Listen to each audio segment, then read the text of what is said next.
Hello everyone, welcome back to selection point. आज की इस वीडियो में हम लोग ज्योग्राफी का काफ़ी महत्वपूर्ण सवाल करने वाले हैं और ये सारे सवाल विथ डिटेल्स होंगे, अपने आप में अति महत्वपूर्ण सवाल। और इसके पहले क्लास 9 10 का जो आपका एसएसटी सब्जेक्ट है वो सब रियल नॉलेज वर्ल्ड पे जो है आपको पूरा करा दिया गया है। यदि आपका कोई भी चैप्टर बाकी है, ठीक है, यदि आप एस टी की तैयारी करते हैं और यदि आपका कोई भी लेसन बाकी हो तो एस टी में क्लास 9 10 किसी भी लेसन का, तो इस वीडियो के डिस्क्रिप्शन बॉक्स में जो है ना सारे प्ले लिस्ट का लिंक दिया गया। ठीक है, उस लिंक पर क्लिक कीजिए और जो भी अध्याय आपको जरूरी हो उसको आप जरूर देख कर, ठीक है, उसको पूरा कर लीजिए ताकि आपका एग्जाम काफ़ी बेहतरीन जाए। और यदि आप रियल नॉलेज वर्ल्ड का एस टी ई टी के लिए पेड कोर्स ज्वाइन करना भी चाहते हैं, ठीक ठीक है, यदि आप एस टी ई टी का पेड कोर्स लेना चाहते हैं तो इसके लिए आप जो है ना 7909089503, ठीक है, तो इस नंबर पे जो है आप व्हाट्सअप कीजिएगा अपना नाम, जिला का नाम और सब्जेक्ट लिख करके 7909098503, ठीक है। तो ये बस व्हाट्सअप नंबर है। इस नंबर पे जो है, ठीक है, आप अपना नाम, जिला का नाम और अपना विषय लिख करके व्हाट्सअप कीजिएगा, वहाँ से आपको रिस्पॉन्स मिल जाएगा। उसके बाद, ठीक है, जो है आपको 299, ठीक है, उसके बाद जो है ना आपको 299 रुपये का एक पेमेंट करना होगा। और इस पेमेंट के बाद जो है आप एस टी ए टी के पेड कोर्स से जुड़ जाएंगे। और बाकी सारे मटेरियल जो है असाइनमेंट्स आपको पीडीएफ फॉर्म में मिलेंगे आपको व्हाट्सएप नंबर पे। और सारे असाइनमेंट्स प्रिंटेबल होंगे, उसको आप प्रिंट भी करा सकते हो। और यकीन मानिए, असाइनमेंट्स देना मेरा काम, पढ़ना आपको, यदि पढ़ गए तो आप कंफर्म पास हो जाओगे। ठीक है साथियों, यदि पढ़ गए तो कंफर्म पास, यदि पढ़ पाओगे तो पेड कोर्स ज्वाइन जरूर कीजिए। ज्वाइन करने के लिए आप 7909098503 पे व्हाट्सएप कीजिए। सबसे पहले आज का मोटिवेशनल लाइन: जो अपने कदमों की काबिलियत पर विश्वास रखते हैं वही अक्सर मंजिल पर पहुंचते हैं। जो अपने कदमों की काबिलियत पर विश्वास रखते हैं वही अक्सर मंजिल पर पहुंचते हैं। क्या बात है। सबसे पहले आज का पहला सवाल आपके स्क्रीन पे: भारत की मुख्य भूमि का अक्षांश डैश डैश के बीच फैला हुआ है। भारत की मुख्य भूमि का अक्षांश कितने डिग्री के बीच फैला हुआ है? आपके सामने चार ऑप्शंस है। आप वीडियो को पॉज करके भी अपना ऑप्शन सोच सकते हैं। ठीक साथियों, तो भारत की मुख्य भूमि का अक्षांश कितने डिग्री के बीच फैला हुआ है? तो इसका आपका जो राइट आंसर आ जाएगा option number A, 8 degree 4 minute उत्तर से लेकर के 37 डिग्री 6 मिनट उत्तर तक, यानी option number A is your right answer. 8 degree 4 minute उत्तर से लेकर के 37 डिग्री 6 मिनट उत्तर तक। ठीक है साथियों, सवाल नंबर 2 देखिए यहाँ पे, तो इस सवाल का डिटेल्स है: भारत की मुख्य भूमि का विस्तार 8 डिग्री 4 मिनट उत्तर और 37 डिग्री 6 मिनट उत्तर अक्षांश रेखा के बीच तथा 68 डिग्री 7 मिनट से 97 डिग्री 25 मिनट पूर्वी देशांतर के बीच फैला हुआ है। ठीक है साथियों, देखिए इसको हम लोग बोलते हैं डिग्री। ठीक, ये जो है ना, ये डिग्री हो गया ऊपर में, ठीक है, और इसको बोलते हैं मिनट। ठीक है साथियों, और यदि ये डबल हो जाए दो बार तो इसको बोलते हैं सेकेंड। पूर्वी तटीय मैदान का एक अन्य नाम क्या है? देखिए, इजी सवाल आपको सारे लोग करा देंगे, लेकिन यदि आपको ज्ञात हो तो एस टी ए टी में 20% सवाल आपके इंटर प्लस ग्रेजुएशन लेवल के भी आते हैं। तो उसके लिए जो है ना थोड़ा सा कठिन प्रश्न भी आपको करने होंगे ताकि आपका रिजल्ट जो है काफ़ी बेहतरीन हो। और एक एक नंबर जोड़ करके ही जो है ना विद्यार्थी एग्जाम क्वालिफाई करता है। तो एक एक नंबर आपके लिए महत्वपूर्ण है। सारे सब्जेक्ट इजी भी और हार्ड भी पढ़िए, और थंबनेल पर भी आप देखे होइएगा। ठीक है, थोड़े कठिन प्रश्न है ये, हार्ड क्वेश्चन है। तो पूर्वी तटीय मैदान का एक अन्य नाम क्या है? देख सकते हो इसका आपका राइट आंसर क्या आ जाएगा? ऑप्शन नंबर सी, कोरोमंडल तटीय मैदान। ऑप्शन नंबर सी, पूर्वी तटीय मैदान का एक अन्य नाम क्या है? तो कोरोमंडल तटीय मैदान। Option number C is your right answer. सवाल नंबर 3: भारत में सबसे छोटा दिन कब होता है? भारत में सबसे छोटा दिन कब होता है? 21 मार्च, 21 जून, 22 दिसंबर या 22 मार्च? भारत में सबसे छोटा दिन कब होता है?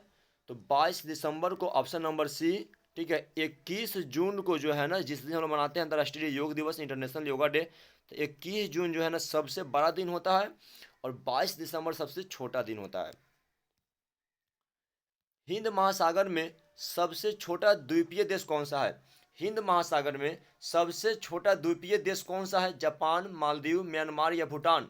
हिंद महासागर में सबसे छोटा द्वीपीय देश कौन सा साथियों? तो ये आपका है Maldives. Option number B, Hind Mahasagar में सबसे छोटा द्वीपीय देश मालदीव है। Option number B is your right answer. और आप लोग कंप्लेन थे कि सर आवाज़ बहुत कम आती है, तो हम लोग जो है उसको भी सही करने का पूरा प्रयास किए हैं कि आवाज़ जो है बिल्कुल आपके पास बोल्डनेस में जाए। सवाल नंबर 5 है आपका, भारत का मानक समय ग्रीनविच माध्य समय से बताइए क्या है। भारत का मानक समय ग्रीनविच माध्य समय से क्या है, 5.5 घंटे आगे है, 4.5 घंटा पीछे है, 4 घंटे आगे है या 5.5 घंटे पीछे है। तो भारत का जो मानक समय है ना वो ग्रीनविच माध्य समय से बताइए क्या है साथियों। तो ये 5.5 घंटा आगे है, ऑप्शन नंबर ए 5.5 घंटा आगे है ना। तो भारत का जो मानक समय है ना ये ग्रीनविच से 5.5 घंटे आगे है। सवाल नंबर 6, 82.5 डिग्री पूर्वी देशांतर भारत के लिए क्यों महत्वपूर्ण है। 82.5 डिग्री पूर्वी देशांतर जो है ना भारत के लिए क्यों महत्वपूर्ण है। ऑप्शन नंबर ए, यह भारत की जलवायु पर प्रभाव डालता है। ऑप्शन नंबर बी, यह भारतीय मानक समय का निर्धारण करता है। ऑप्शन नंबर सी, इस देशांतर के पास इलाहाबाद स्थित है। और ऑप्शन नंबर डी, यह भारत के रीति रिवाजों पर प्रभाव डालता है।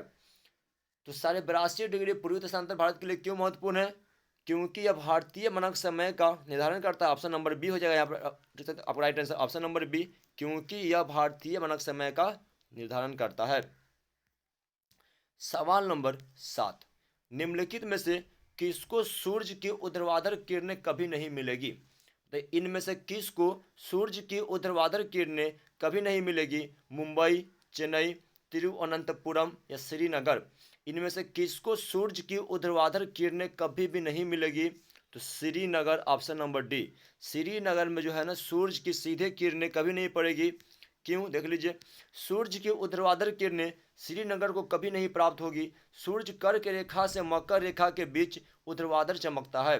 श्रीनगर की स्थिति कर्क रेखा से काफ़ी दूर उत्तर में है, अतः यहाँ सूर्य की ऊर्ध्वाधर किरण कभी नहीं पहुँचेगी। जबकि चेन्नई, मुंबई और तिरुवनंतपुरम की अवस्थिति कर्क और मकर रेखा के बीच में है। सवाल नंबर 8, निम्नलिखित में से वह शहर या कस्बा कौन सा है जो सबसे अधिक उत्तरी अक्षांश पर स्थित है। इनमें से सबसे अधिक उत्तरी अक्षांश पर स्थित शहर कौन सा है। पटना, इलाहाबाद, पंचमढ़ी या अहमदाबाद। तो ये है पटना, ऑप्शन नंबर ए। सबसे अधिक उत्तरी अक्षांश पे पटना है, option number A is your right answer. Bharat के दक्षिणी छोर का नाम क्या है। भारत के दक्षिणी छोर साउदर्न टिप का नाम क्या है। टिप का नाम क्या है। कन्याकुमारी अंतरिप, कैलिमियर पॉइंट, निकोबार द्वीप में स्थित इंदिरा पॉइंट या त्रिवेंद्रम में स्थित कोवलम। भारत के दक्षिण छोर का नाम क्या है साथियों, बता दीजिए आप। इसका राइट आंसर क्या आ जाएगा आपका। तो निकोबार द्वीप में स्थित Indira point, option number C. Bharat का जो दक्षिणी छोर है इसका नाम क्या है। तो निकोबार द्वीप में स्थित Indira point, option number C is your right answer. सवाल नंबर 10, सबसे पहले इस सवाल का डिटेल्स देखिए। भारत का धूर दक्षिण बिंदु बड़ा निकोबार द्वीप में स्थित इंदिरा पॉइंट है। इसे पिग्मेलियन पॉइंट भी कहा जाता था। भारत के मुख्य भूमि का दक्षिणी छोर कन्याकुमारी है। ठीक है, तो भारत का जो मुख्य भूमि का जो है ना, जो मुख्य भूमि का जो दक्षिणी छोर है ये क्या है, कन्याकुमारी है। भारत के दक्षिणी छोर को क्या कहते हैं। भारत के दक्षिणी छोर को क्या बोलते हैं। कैप कैमेरियन, कन्याकुमारी, इंदिरा पॉइंट या रामेश्वरम। भारत के दक्षिणी छोर को क्या कहा जाता है। भारत के दक्षिणी छोर को क्या बोलते हैं। तो इंदिरा पॉइंट बोलते हैं ना, option number C Indira point जो है भारत की दक्षिणी छोर है, option number C is your right answer. Bharat के दक्षिण में सबसे दूरस्थ स्थल कौन सा है। भारत के दक्षिण में सबसे दूरस्थ स्थल कौन सा है। केप कैमोरियन, कैलिमियर पॉइंट, इंदिरा पॉइंट या पोर्ट ब्लेयर। दक्षिण में सबसे दूरस्थ स्थल है, सबसे दक्षिण में सबसे दूर, तो क्या है आपका ये। तो ये भी आपका इंदिरा पॉइंट है, ऑप्शन नंबर सी। भारत के दक्षिण में सबसे दूरस्थ स्थल Indira point, option number C is your right answer. क्षेत्रफल की दृष्टि से भारत संसार का कौन से नंबर का देश है। क्षेत्रफल की दृष्टि से भारत संसार का कौन सा देश है। दूसरा, चौथा, छठा या सातवां। तो देख सकते हो क्या हो जाएगा मेरे पास, सातवां, option number D. According to area, क्षेत्रफल के अनुसार इंडिया जो है विश्व का सातवां सबसे बड़ा देश है, option number D is your right answer, सातवां। क्लियर। और आबादी के मामले में दूसरा। ठीक है, देखिए क्षेत्रफल की दृष्टि से भारत संसार का सातवां सबसे बड़ा देश है। विश्व का सबसे बड़ा देश जनसंख्या की दृष्टि से चीन तथा क्षेत्रफल की दृष्टि से रूस है। क्लियर साथियों। भारत का क्षेत्रफल पाकिस्तान से लगभग कितना गुना बड़ा है। भारत का क्षेत्रफल जो है पाकिस्तान से लगभग कितना गुना बड़ा है। 3, 4, 6 या 9। भारत का क्षेत्रफल पाकिस्तान से लगभग कितना गुना बड़ा है साथियों? तो 4 गुना बड़ा, ऑप्शन नंबर बी। ठीक है, पाकिस्तान से लगभग 4 गुना बड़ा है India, option number B is your right answer. Bharat का क्षेत्रफल पाकिस्तान के क्षेत्रफल से लगभग 4 गुना अधिक बड़ा है।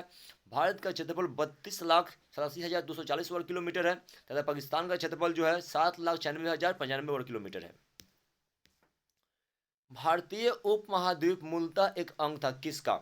भारतीय उपमहाद्वीप मूलतः एक अंग था, बताइए इनमें से किसका? जुरासिक लैंड का, अंगारा लैंड का, आर्यावर्त या गोंडवाना लैंड? भारतीय उपमहाद्वीप मूलतः एक अंग था किसका? तो गोंडवाना लैंड का, ऑप्शन नंबर डी। भारतीय उपमहाद्वीप जो था ना, ये गोंडवाना लैंड का एक अंग था, तो option number D is your right answer.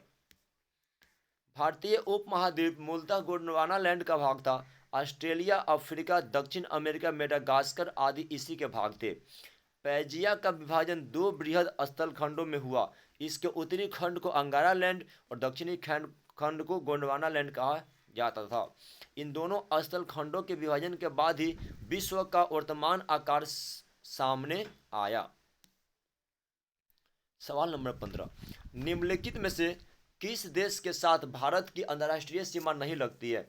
निम्नलिखित में से किस देश के साथ भारत की अंतर्राष्ट्रीय सीमा नहीं लगती है? पाकिस्तान, बांग्लादेश, भूटान, श्रीलंका?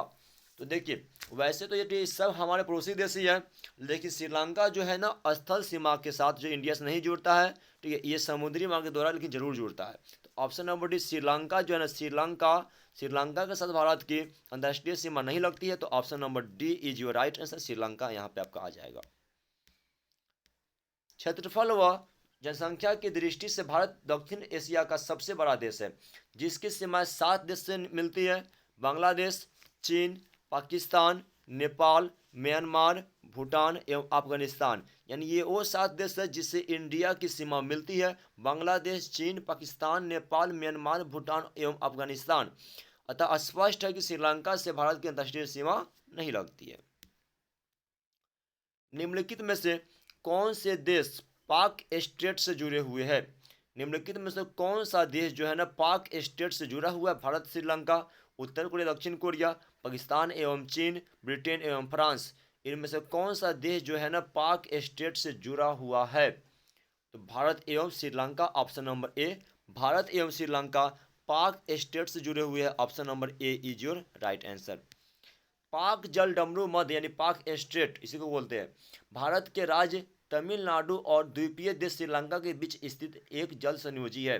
यह बंगाल की खाड़ी को पाक खाड़ी और दक्षिण पश्चिम में मन्नार की खाड़ी को से जोड़ता है। सवाल नंबर 17, पाक जल संधि किन दो देशों के बीच है?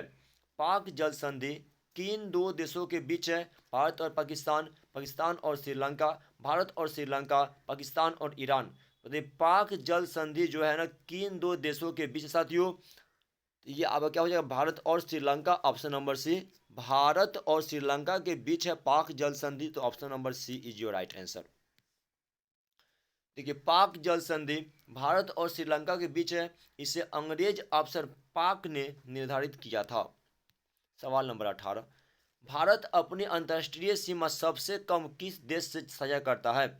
भारत अपनी अंतर्राष्ट्रीय सीमा सबसे कम किस देश से साझा करता है? पाकिस्तान, चीन, अफगानिस्तान या नेपाल? तो भारत अपनी अंतर्राष्ट्रीय सीमा सबसे कम किस देश से साझा करता है साथियों? पाकिस्तान है, चीन है, अफगानिस्तान है और बताइए नेपाल है। तो अफगानिस्तान के साथ ऑप्शन नंबर सी। ठीक है, सबसे कम जो सीमा है ना हमारी इंडिया का, ये अफगानिस्तान से लगती है, तो option number C is your right answer. सवाल नंबर देखिए यहाँ पे, भारत अपनी अंतर्राष्ट्रीय सीमा सबसे कम अफगानिस्तान के साथ साझा करता है। यह सीमा लगभग 106 किलोमीटर लंबी है। भारत अपनी अंतर्राष्ट्रीय सीमा सबसे अधिक बांग्लादेश के साथ साझा करता है। तो सबसे कम अफगानिस्तान, सबसे अधिक बांग्लादेश के साथ। सवाल नंबर 19, निम्नलिखित में से कौन सा पोताश्रय प्राकृतिक पोताश्रय नहीं है? मतलब क्या, बंदरगाह। तो इनमें से कौन सा बंदरगाह है जो प्राकृतिक बंदरगाह नहीं है? वह कृत्रिम है। चेन्नई, कोचिन, मुंबई या पारादीप? इनमें कौन सा बंदरगाह प्राकृतिक बंदरगाह नहीं साथियों? तो चेन्नई, ऑप्शन नंबर 8। चेन्नई बंदरगाह जो है ना, ये प्राकृतिक बंदरगाह नहीं है, तो option number A is your right answer. जबकि मुंबई, कोचिन और पारादीप ये सभी प्राकृतिक बंदरगाह है। क्लियर। सवाल नंबर 20 और ये आज का अंतिम सवाल, किस देश के साथ भारत की सबसे लंबी अंतर्राष्ट्रीय सीमा है? किस देश के साथ भारत की सबसे लंबी अंतर्राष्ट्रीय सीमा साथियों? और वह इसका आंसर जो है ना आप कमेंट बॉक्स में देंगे, मैं आपको हिंट्स देता हूं। और वह जो देश है तीन ओर से एक भारतीय राज्य त्रिपुरा से घिरा हुआ है। तो भूटान, नेपाल, बांग्लादेश या पाकिस्तान? तो इसका आंसर जो है ना आप कमेंट बॉक्स में देंगे। और कमेंट बॉक्स में जय हिंद जरूर लिखिए। और please like the video and subscribe the channel. ठीक साथियों, तो चैनल को सब्सक्राइब भी कर लीजिए, ठीक है, वीडियो को लाइक भी कीजिए प्लीज़। और बस इतना ही आज के लिए, ये आपका डिटेल्स रहा। क्लियर। और जय हिंद, जय भारत, वंदे मातरम।